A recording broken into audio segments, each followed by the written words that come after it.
One of the important things about trading gaps before the gap occurs is that you have a basic understanding of how the indicators work in each of the three patterns. It is easy to identify with the pattern count in the identical indicators situation. You can go to the radar screen and look up the 22 MFR market force recognition indicators and just see all the color boxes going across the page or going across the monitor.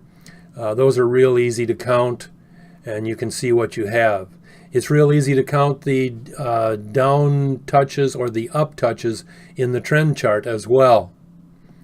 But it's more difficult for the proximity group patterns to be identified and to understand the main patterns versus supporting evidence. And by main patterns, what I mean is that, well, first of all, let me define the different, in the proximity group, I make reference to the power 3, the power 4, the power 5, and the power 6. The power 3 is the blue, pink, white. The power 4 is the blue, pink, white, and yellow. And the power 4 is what we normally look at, but it's important to understand that yellow is an independent line. You will oftentimes see power yellow under power orange and the other three above power orange. They're basically in divergence, similar to what power Zion is to the power 4 in other types of divergent situations. So the power 5, we add Zion to the power 4, and the power 6 has power red to it. So I might say the power 6 is all above power orange. And I share those with you simply so that you become familiar with the terms that we use in the videos and in the text material. The understanding, or let me back up. The main patterns that we talk about are patterns like, for example, the power 4 are above 0 and power Zion is under 0. That's a main pattern. You can have the power 5 all above 0. Or you can have the power 6 all above 0. You can have the power 5 all under 0. You can have the power 4 under 0 with power Zion above 0. You can have the power 4 going up and power Zion going down. That's directional divergence. Whereas the other types of pattern divergence were in relation to the power orange line.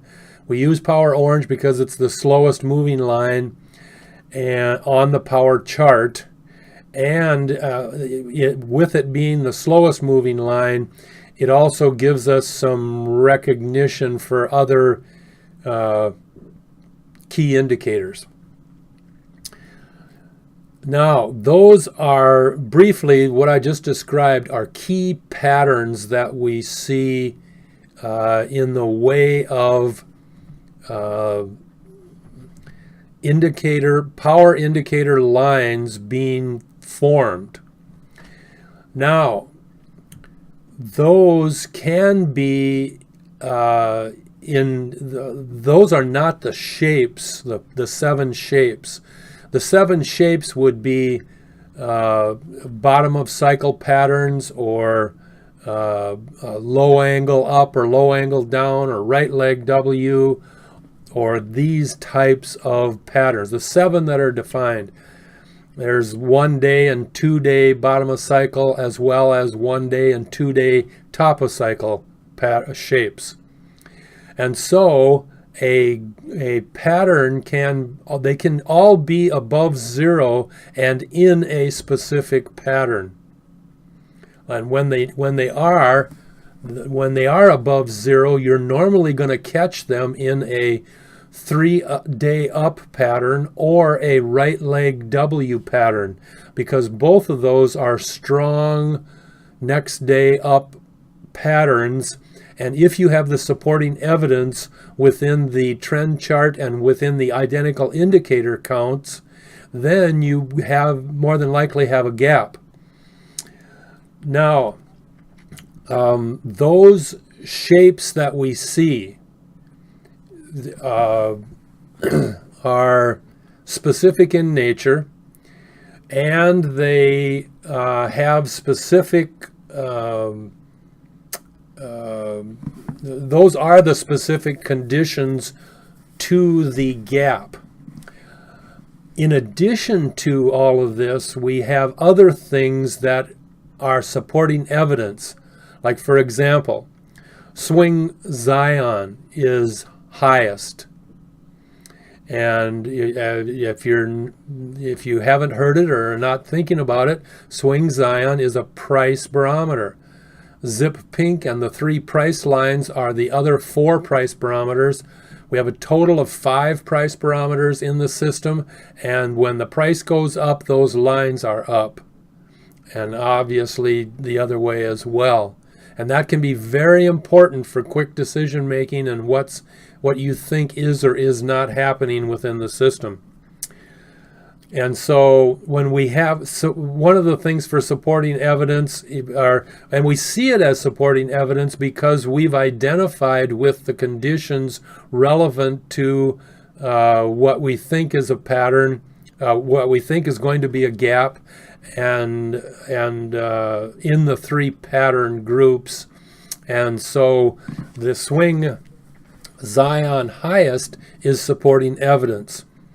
In this particular case that I'll switch over there now. In this particular case, this is CBF. The vertical line is on the March 14th, 2017 day, and it has gapped up $3.30 from the close to the open. It went up and then came back down and ended up a red candle the following day. But that's a nice gap for what you have. There's many factors. One of the contributing factors to this over here in the swing chart is your Zip Pink crescent move. And when we look at this, and you can see from over here when Pink finally started going down, this would be comparable to a pink-green top without the green, because we see we see pink rising all the time throughout the movement, and then things drop off and the price goes down.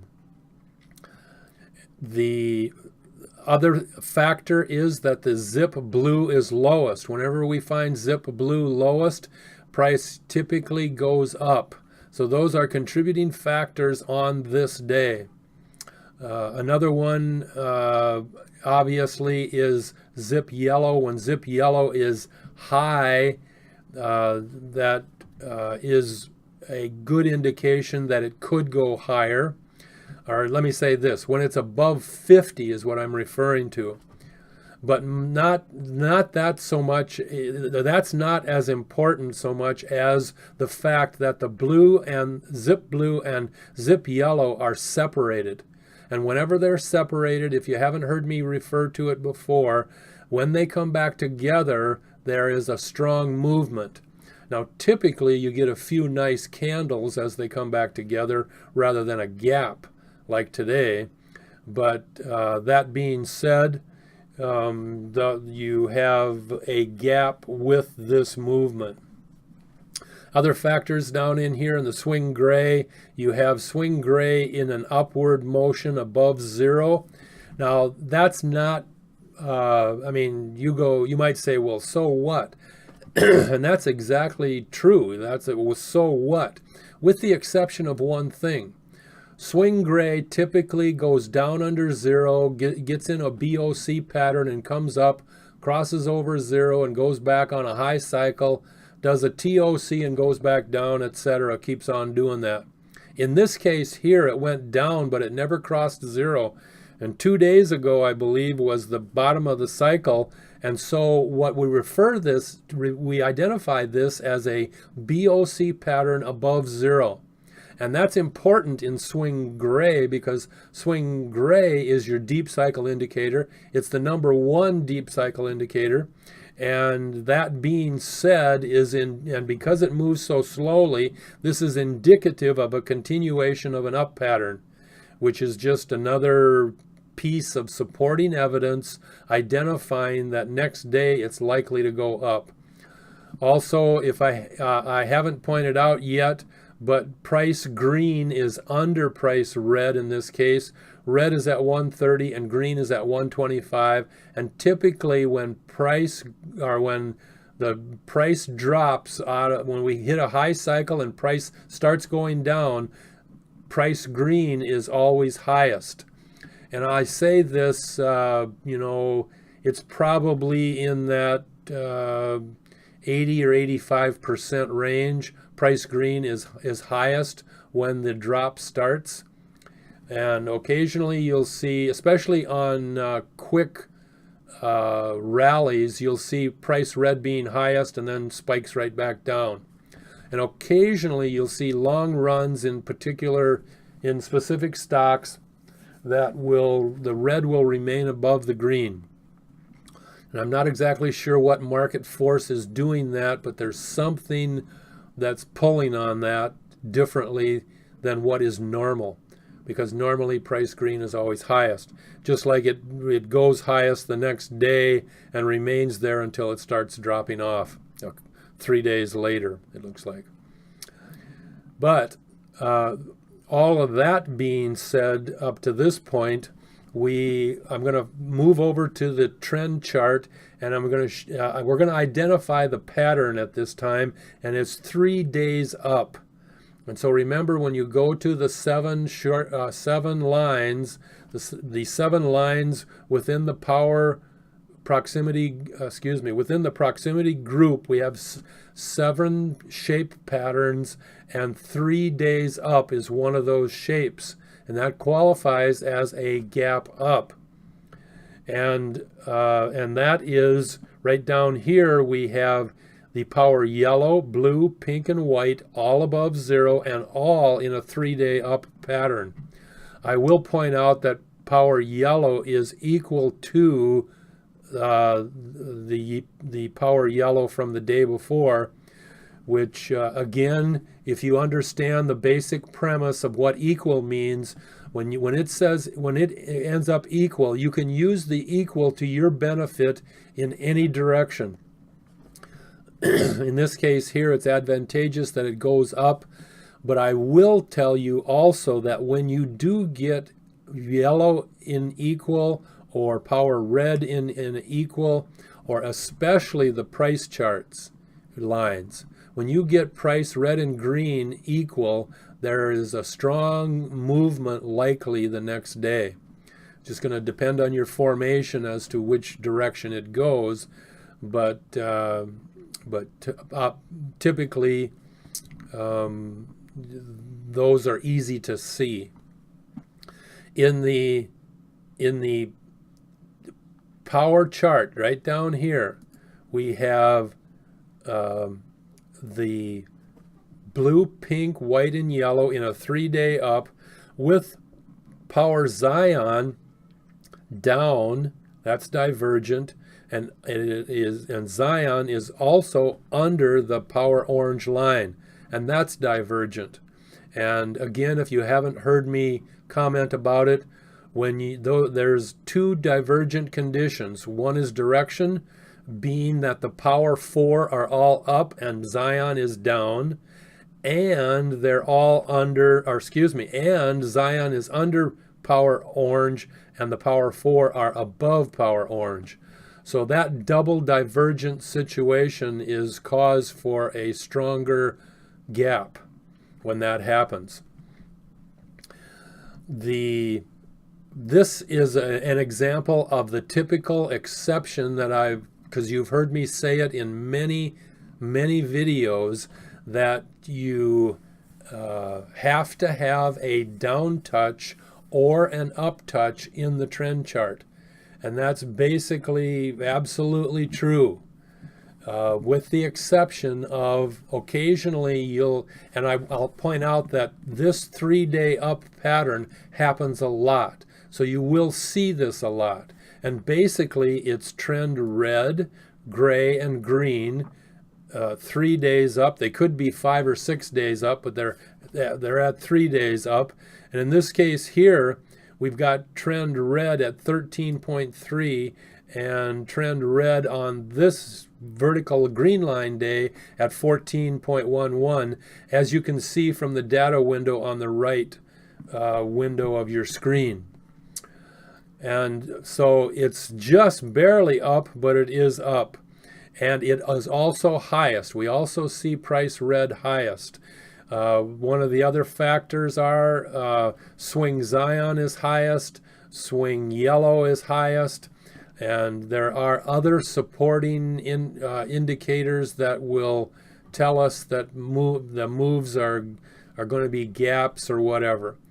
The one thing I haven't even discussed at this point is the 7 short-term trend lines, and as you can see, or maybe you can't, but obviously it's real easy to see that they're way above zero here.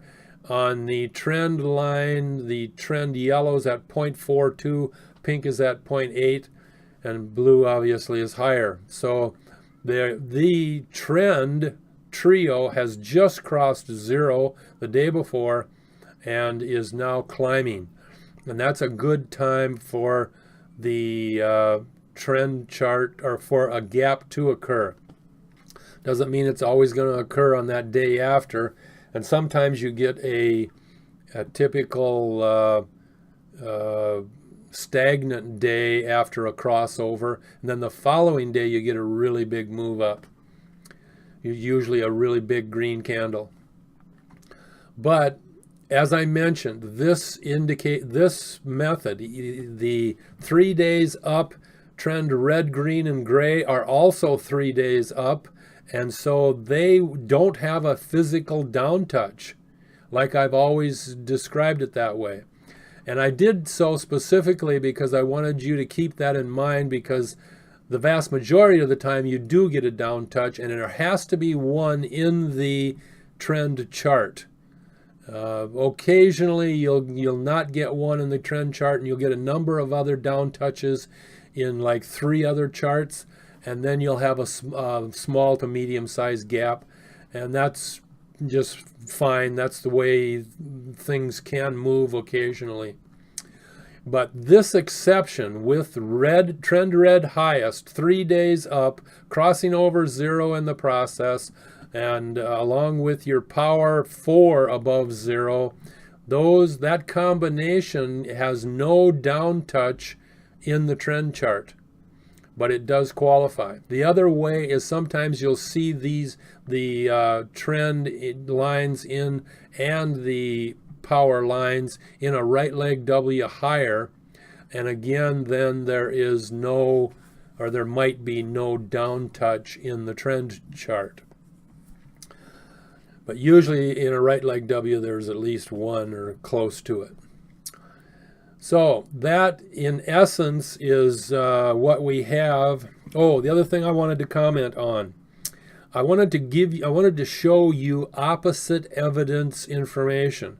And if you go down here into the swing chart, down here you can see that swing pink is doing an up touch on the swing green line, and that's indicative of a going down next day. You also have swing Zion in a low angle up, And we don't know that it's going to go up for sure, and obviously when it does, it creates a bottlenose the next day, a bottlenose up. Remember, the bottlenose patterns are 3 days up or 3 days down. They're the same as the indicators where we have 3 days up and 3 days down.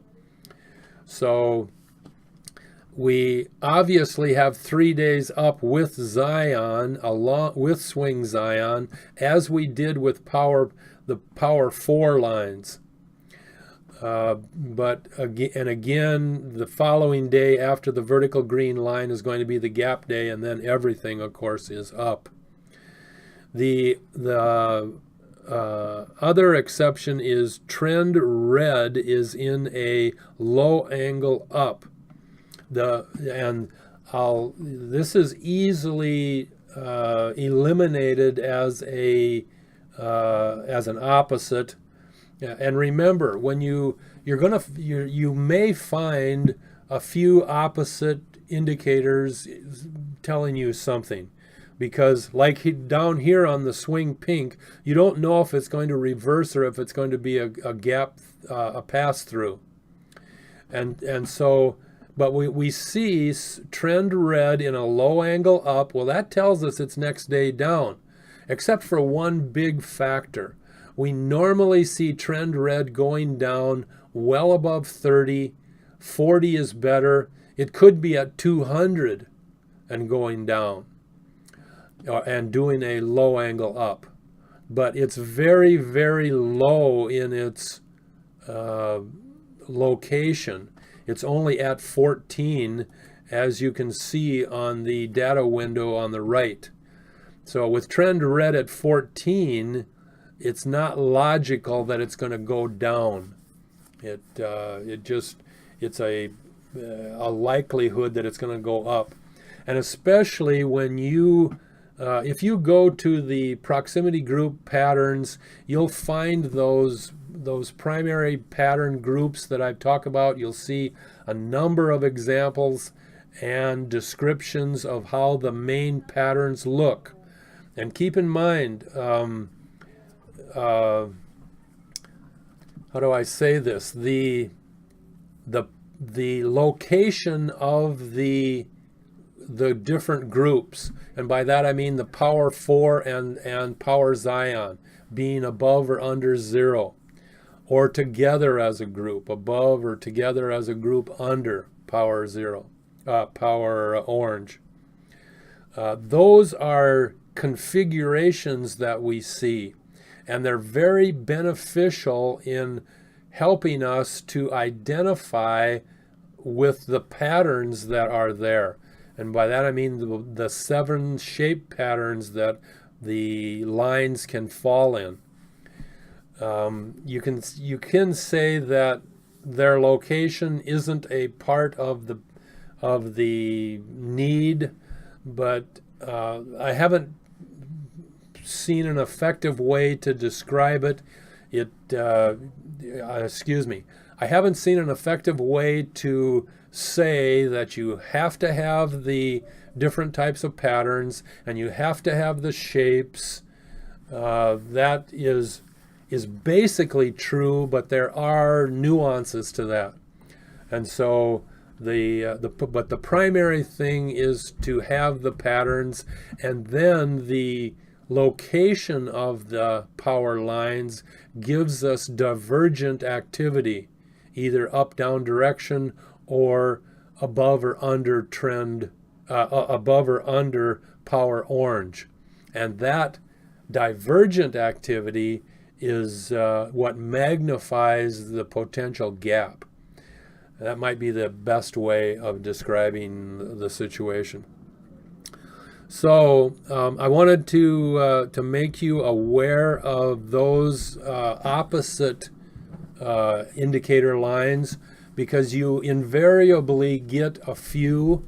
I mean, the like here down in the Zion, swing Zion, obviously when you're looking at day 2, which is the low angle up on a bottlenose pattern, you don't know that it's going to be a bottlenose pattern tomorrow. It looks like it's going to, based on what swing Zion is doing, it's going to go down the next day.